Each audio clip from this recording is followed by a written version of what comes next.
Mateus, capítulo 5, do versículo 10 ao versículo 12.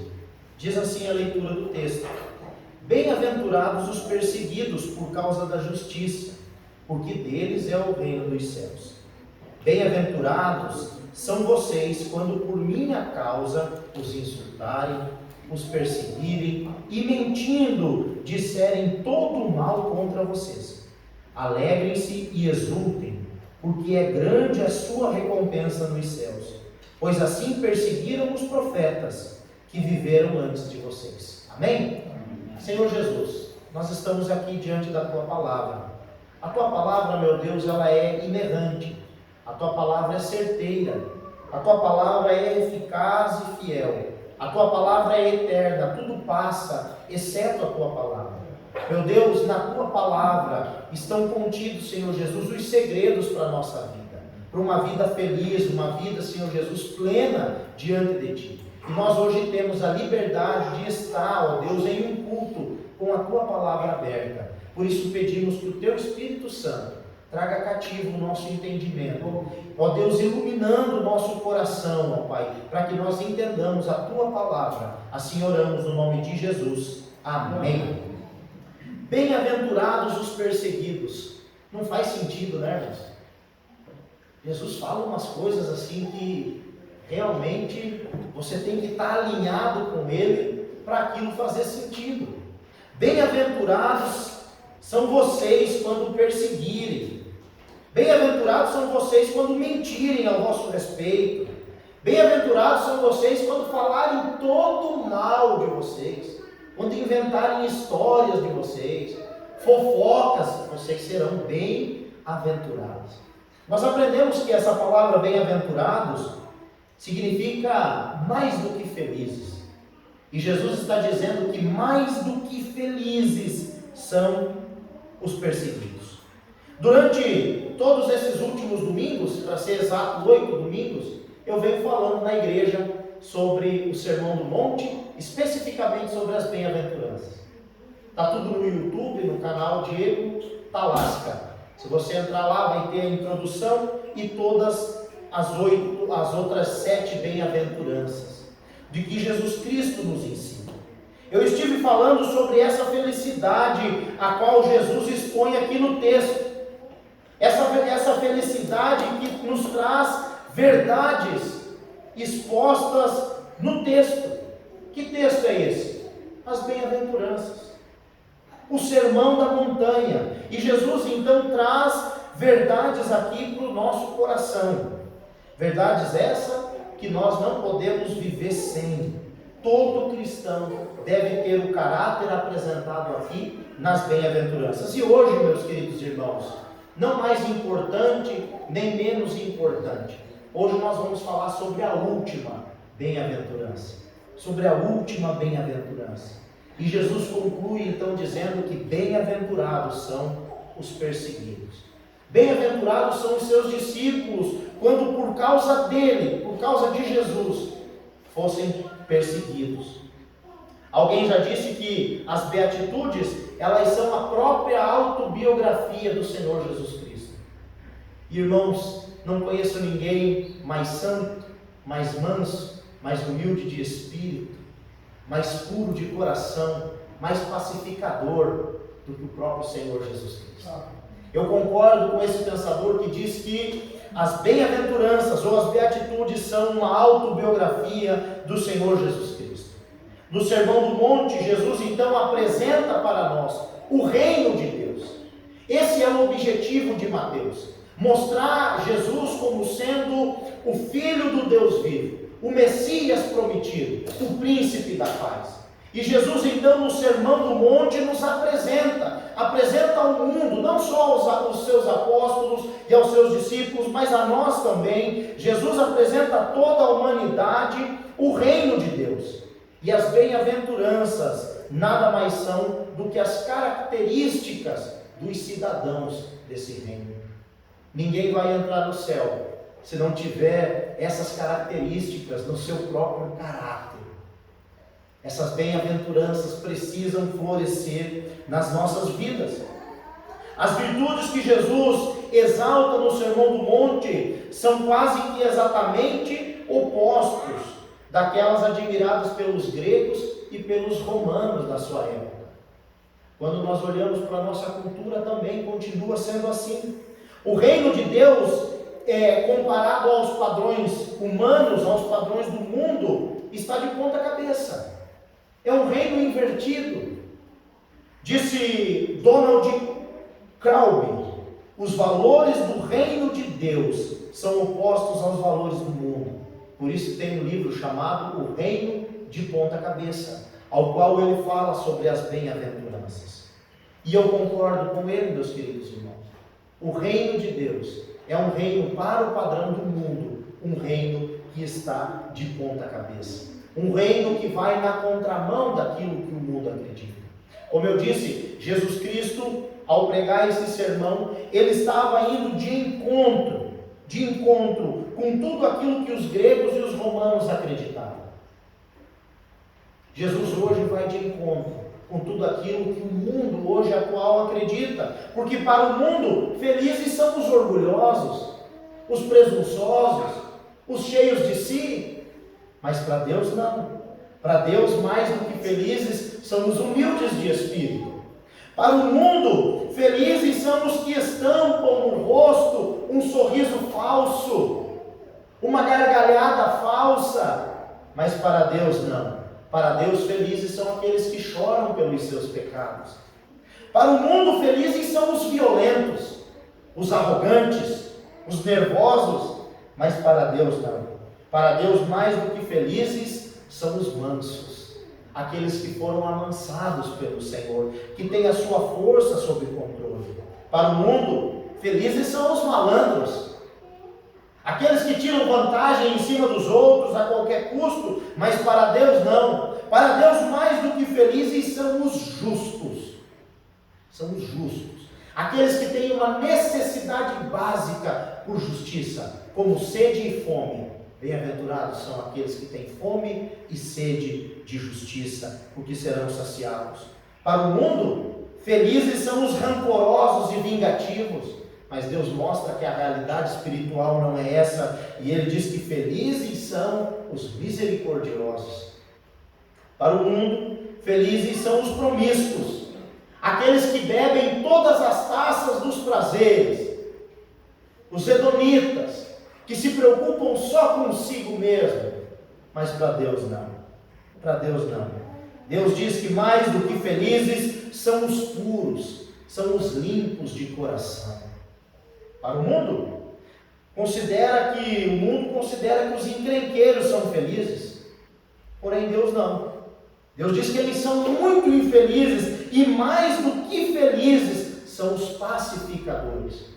Por último, o mundo valoriza e diz que felizes são aqueles que perseguem, os que causam perseguição, a nação que subjuga a outra. Esses são felizes, esses são fortes, esses são poderosos. Mas Deus olha e diz que não, que na verdade esses são muito tristes. Mais do que felizes são os que sofrem perseguição por causa da justiça. Essa última bem-aventurança, irmãos, é um pouco diferente das demais. Essa última bem-aventurança, ela é muito diferente das demais, eu diria. Porque as outras 7 falam do que nós devemos ser. E o que nós devemos ser como cristãos? Orgulhosos? Presunçosos, arrogantes, violentos, malandros, injustos, promíscuos, encrenqueiros? De forma nenhuma. Nós devemos ser humildes, arrependidos. Nós devemos chorar pelos nossos pecados.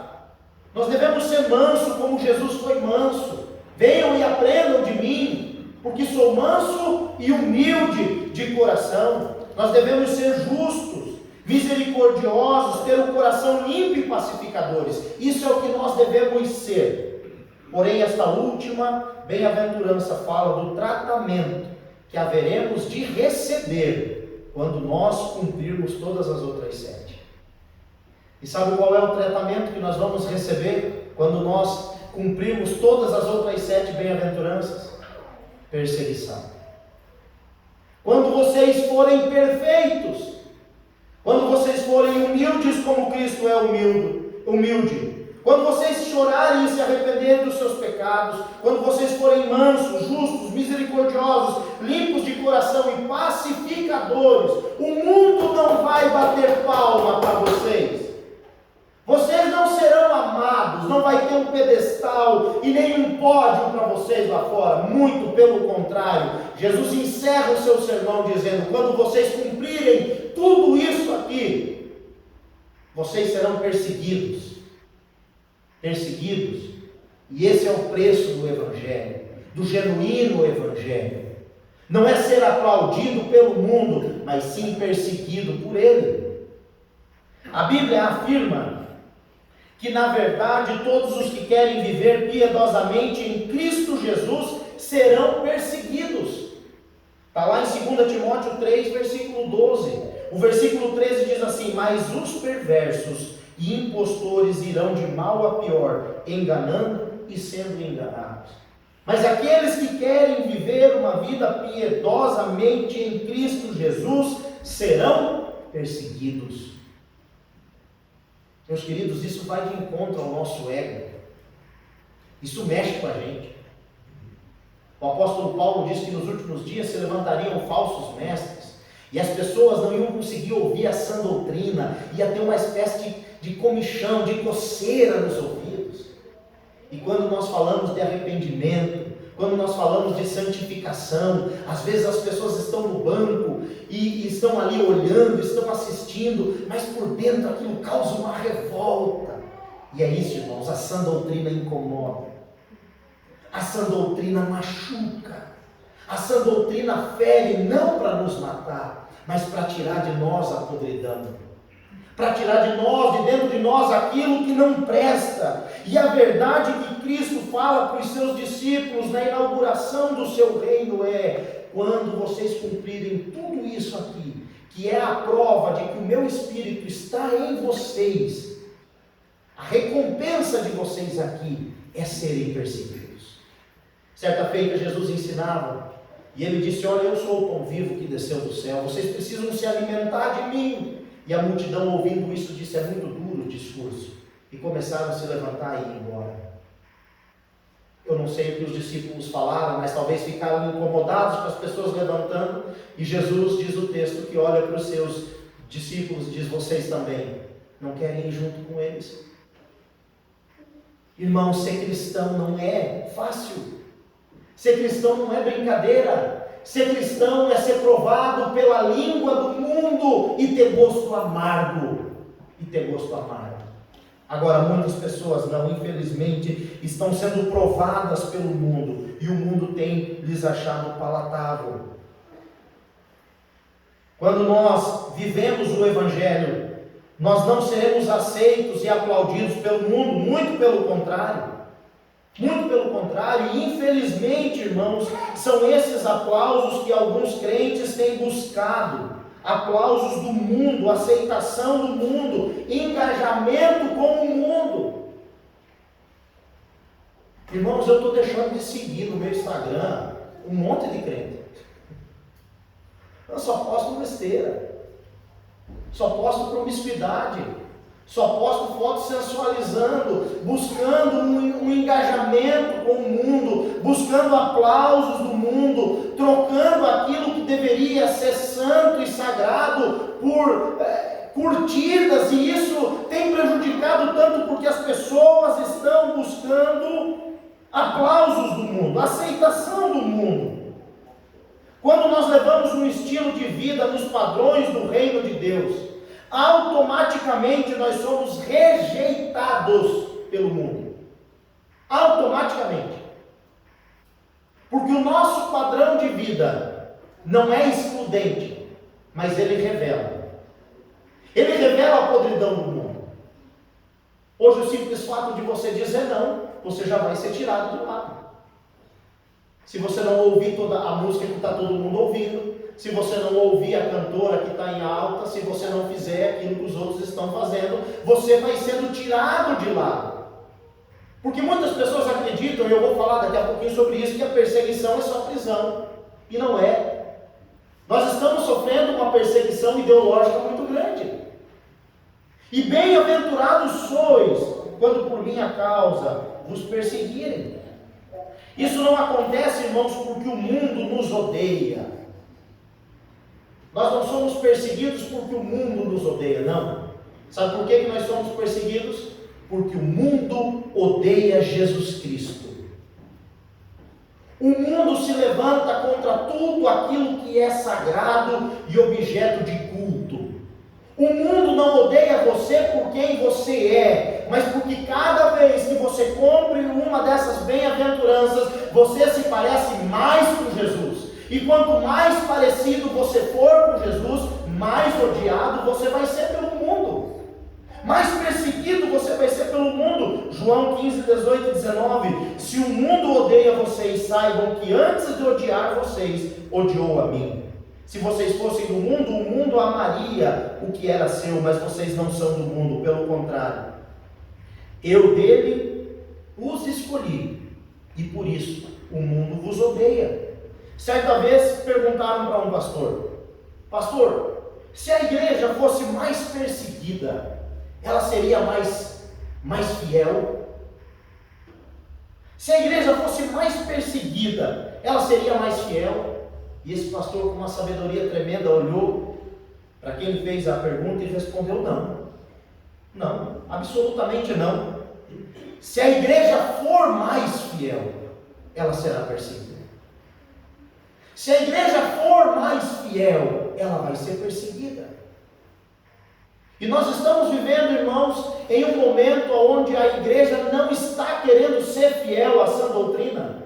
Muito pelo contrário, ela não só se afeiçoa, mas está se amoldando aos padrões mundanos, buscando aplausos e elogios, buscando o pedestal e aceitação, quando Cristo diz: quando vocês cumprirem todas essas bem-aventuranças, a recompensa delas é a perseguição. É a perseguição. E o que significa ser perseguido? Do grego, dioko, que traz uma ideia de incômodo, maus tratos, tratamento hostil, perseguir, prender alguém por motivo político ou religioso. É uma palavra pesada que Jesus Cristo usou. É uma palavra pesada. E como o mundo persegue a igreja? De duas maneiras. Como o mundo persegue o cristão? De duas maneiras. Qual é a primeira então? Vamos lá. A primeira está no texto, no versículo 10. Bem-aventurados os que sofrem perseguição. A própria palavra perseguição já revela como o mundo persegue a igreja. Literalmente, maltratando, trancafiando, prendendo, torturando por motivos religiosos. Aí nós vemos, irmãos, que a perseguição do mundo se estende não só para a perseguição, mas também maltratando, torturando e matando aqueles que são fiéis ao Senhor Jesus Cristo. Atos dos Apóstolos, capítulo 12, versículo 1, 2 e 3. Por aquele tempo, o rei Herodes mandou prender alguns da igreja para os maltratar. Mandou matar a espada Tiago, irmão de João. Vendo que isso agradava os judeus, prosseguiu, mandando prender também Pedro. E eram os dias dos pães sem fermento.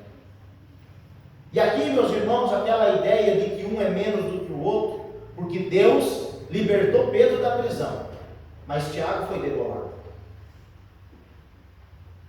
Eram os dois com o mesmo peso diante do Senhor Jesus Cristo.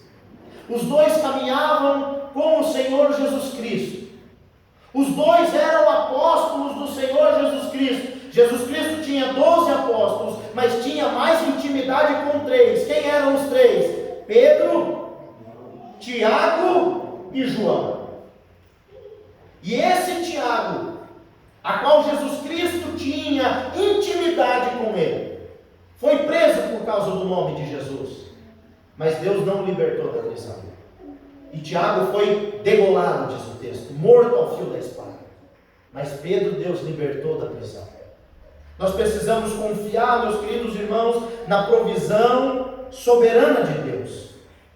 Na provisão soberana de Deus. Mas o mundo persegue, o mundo prende, o mundo maltrata, o mundo tortura e o mundo mata.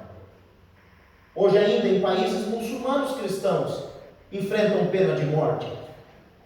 Em países comunistas, cristãos estão presos hoje, no dia de hoje, e estão sendo perseguidos.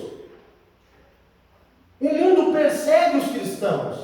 O mundo persegue aqueles que se levantam para adorar verdadeiramente o Senhor. Qual é a segunda maneira que o mundo persegue a igreja? Com insultos e mentiras. Veja o versículo 11: bem-aventurados são vocês quando por minha causa os insultarem e os perseguirem, mentindo disserem todo mal contra vocês. O diabo é o pai da mentira, e ele usa essa arma, e o mundo usa essa arma. Em Atenas, o apóstolo Paulo foi chamado de tagarela pelos filósofos. Atos 17, versículo 18. Os discípulos no dia de Pentecostes, cheios do Espírito Santo, foram ridicularizados, dizendo: esses homens estão bêbados. O mundo levanta falsos testemunhos. O apóstolo Paulo era constantemente atacado, e tanto que a segunda carta aos Coríntios, capítulo 10 e 11, é uma defesa dele, para comprovar para os seus ouvintes, para os seus irmãos, a sua autoridade apostólica. O apóstolo Paulo era difamado, dizendo: ele é um falso apóstolo. Meus queridos, olhemos para Jesus Cristo. O próprio Senhor Jesus Cristo foi acusado de comilão e de beberrão. 2 pecados da glutonaria. Mateus 11:19, veio o Filho do Homem comendo e bebendo, e as pessoas dizem: eis aí um glutão e beberrão, bebedor de vinho, amigo de publicanos e pecadores. Mas a sabedoria é justificada por suas obras. Mais ainda, diziam que Jesus Cristo fazia o que fazia e expulsava os espíritos malignos pelo poder de Beelzebu. Está lá, Mateus 12:24. Mas os fariseus, ouvindo isto, diziam: este não expulsa demônios senão pelo poder de Beelzebu, o maioral dos demônios. Mentiras, calúnias, ofensas, palavras que machucam, que ferem a honra, são as armas do mundo na perseguição contra a igreja, na perseguição contra aqueles que são os filhos de Deus. Nós precisamos entender, meus queridos irmãos, e isso é muito importante, que nem toda perseguição é uma bem-aventurança. Porque eu já encontrei pessoas na vida que estavam passando por problemas que elas mesmas causaram e não admitiam isso, e ainda usavam esse texto como base para o seu sofrimento. Se eu tenho, olha pastor, eu sou um crente fiel, eu estou passando por isso porque eu sirvo a Jesus Cristo. Não, espera ali. O apóstolo Pedro diz em 1 Pedro 4,15, preste atenção: que nenhum de vocês sofra como assassino, ou ladrão, ou malfeitor, ou como quem se mete na vida dos outros. Opa! Existem perseguições que não são bem-aventuranças. Existem perseguições que são causadas por nós mesmos. E Pedro olha para a igreja e diz: olha, vocês vão sofrer por Cristo. Esse é o contexto desse versículo. Vocês vão sofrer por Jesus. E se isso estiver acontecendo, vocês se alegrem. Mas que nenhum de vocês sofra por cometerem um crime. Porque muitos cristãos estão sofrendo, sabe por quê, meus queridos irmãos? Porque são sonegadores de impostos. Muitos cristãos estão sofrendo, sabe por quê? Porque compram no comércio lá fora e não pagam. Foi-se a época que ser crente era garantia de honestidade. Eu converso com pessoas, e várias pessoas, que falam assim: pastor, eu presto serviço para todo mundo, mas se a pessoa falar que é crente, eu não presto serviço, porque eu cansei de fazer e não receber.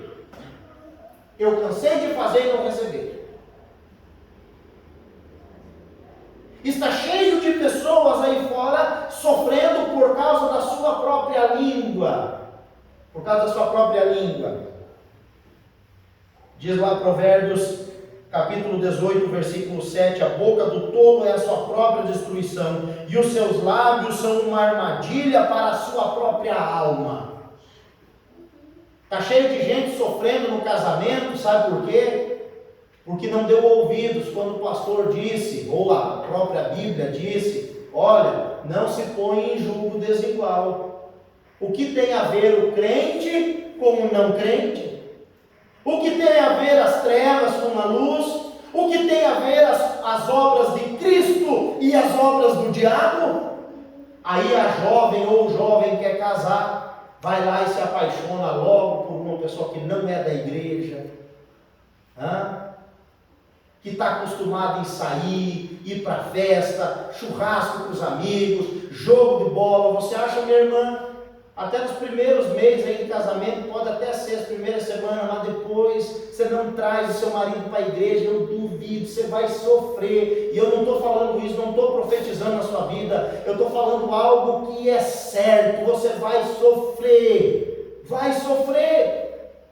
O jovem quer casar, tem tantas meninas na igreja, se não tem na igreja, tem tantas meninas, vai no retiro conhecer alguém, quer namorar, quer casar, não. Pois ele vai logo e se apaixona por quem está lá fora no mundão.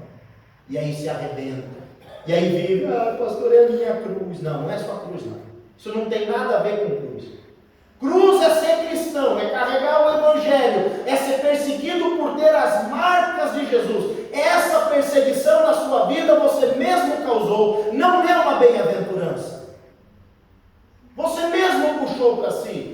Quantas pessoas eu conheço que estão endividadas porque não ouvem o que a Bíblia diz, e a Bíblia aconselha nós contra a ganância, contra a presunção. Mas aí o robô do Pix chama a atenção: você investe 200 ganha 1.000, você investe 200 e ganha 1.000, vamos ficar rico no robô do Pix, vamos ficar rico na pirâmide, vamos pegar nosso dinheiro e vamos colocar a ganância, e a Bíblia batendo contra a ganância. E aí sabe o que acontece? O apóstolo Paulo responde essa pergunta. O apóstolo Paulo responde essa pergunta, e olha o que ele diz, 1 Timóteo 6,9. Mas os que querem ficar ricos caem em tentação, e em armadilhas, e em muitos desejos insensatos e nocivos que levam as pessoas a se afundar na ruína e na perdição. Porque o amor ao dinheiro é a raiz de todos os males, e alguns nessa cobiça se desviaram da fé e atormentaram a si mesmos com muitas dores. E a pessoa está endividada, está lascada na vida, e aí pensa que isso é uma bem-aventurança. Não é não, irmão. Você procurou essa perseguição, você procurou essa luta. Agora Jesus Cristo pode te tirar dela. Amém? Amém. Jesus tem poder para tirar você dela. Glória a Deus por isso. Infelizmente, muitos sofrimentos poderiam ser evitados se nós prestássemos mais atenção nas Escrituras. Esse tipo de sofrimento, como eu falei, jamais será uma bem-aventurança. O que é uma bem-aventurança, então? Qual é a perseguição que é uma bem-aventurança? Veja o texto. Mateus 5,10. Bem-aventurados os perseguidos por causa da justiça, porque deles é o reino dos céus.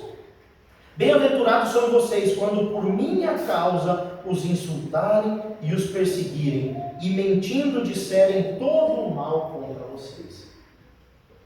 Qual é a bem-aventurança aqui? Perseguidos por causa da justiça, perseguidos por minha causa. Essa luta que você está enfrentando na sua vida é porque você é um cristão? Ou é porque você tem sido insensato nas suas palavras? Essa luta que você está enfrentando na sua vida é porque você é um cristão que ama Jesus Cristo? Ou é porque você ama o dinheiro e a ganância está falando mais alto?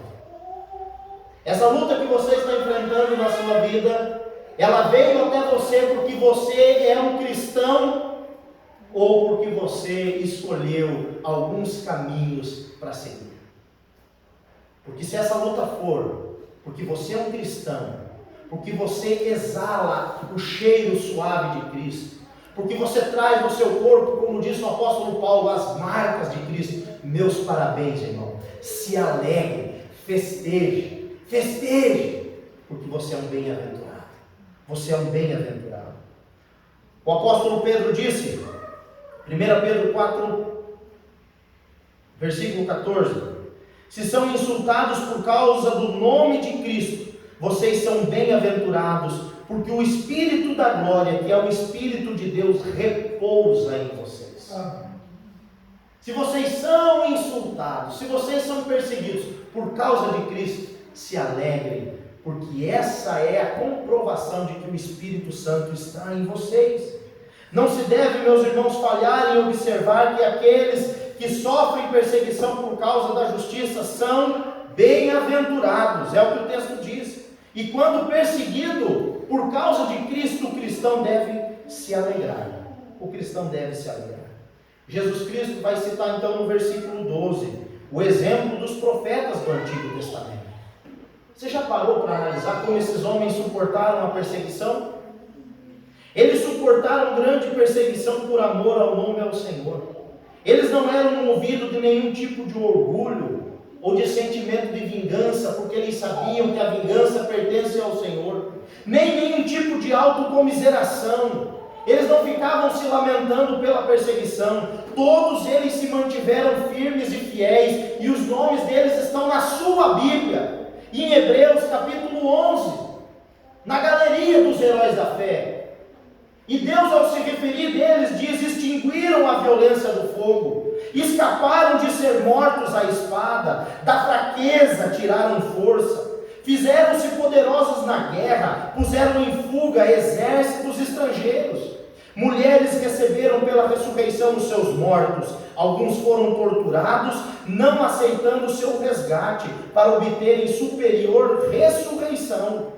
Outros, por sua vez, passaram pela prova de zombarias e açoites, sim, até de algemas e prisões. Foram apedrejados, cerrados ao meio, mortos ao fio da espada, andaram como peregrinos, vestidos de pele de ovelhas e de cabras, passaram por necessidades, foram afligidos e maltratados, o mundo não era digno deles. Andaram errantes pelos desertos, pelos montes, pelas covas, pelos antouros da terra. Todos esses, mesmo tendo obtido bom testemunho por meio da fé, não obtiveram a concretização da promessa, porque Deus tinha previsto algo melhor para nós, para que eles, sem nós, não fossem aperfeiçoados.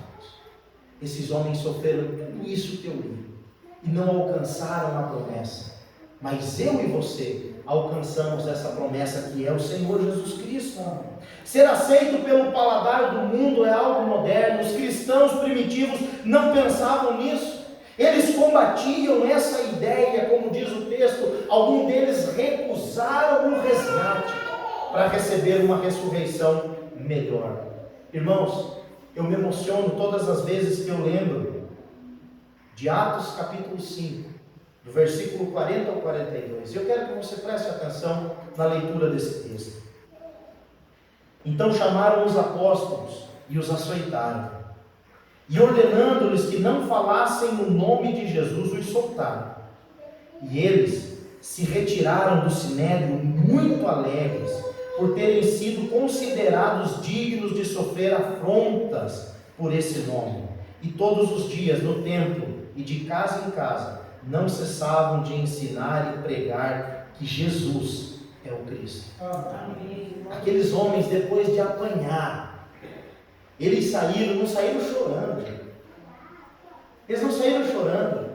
Eles saíram olhando o outro e dando gargalhada, felizes, porque foram achados dignos de sofrer por Jesus Cristo. Esse é o sentimento que deve estar nos nossos corações. Os açoites, as injúrias, as mentiras, as prisões, a fome, a nudez, nenhum tipo de privação terrena amedrontava aqueles homens e mulheres fiéis. Nenhum tipo. Eles tinham por alegria passar por provações. Eles se alegravam muito por serem achados dignos de sofrer por Jesus Cristo. Para encerrar, se hoje nós fôssemos apresentar o apóstolo Paulo, o apóstolo Paulo é o pregador da noite, como que nós apresentaríamos ele? O apóstolo Paulo formado na Universidade de Gamaliel, dupla cidadania, maior plantador de igrejas, evangelizou praticamente sozinho toda a Ásia Menor, poliglota, homem inteligentíssimo, vai pregar essa noite para nós. Seria assim mais ou menos a apresentação do apóstolo Paulo. Sabe como que ele se apresenta? Olha o texto. São ministros de Cristo? Falando como se estivesse fora de mim, afirmo que eu sou ainda mais. Em trabalhos, muito mais. Em prisões, muito mais. Em açoites, sem medida. Em perigos de morte, muitas vezes. 5 vezes recebi dos judeus quarentenas de açoite menos 1. 3 vezes fui açoitado com varas. 1 vez fui apedrejado. 3 vezes naufraguei. Fiquei 1 noite e 1 dia boiando em alto mar.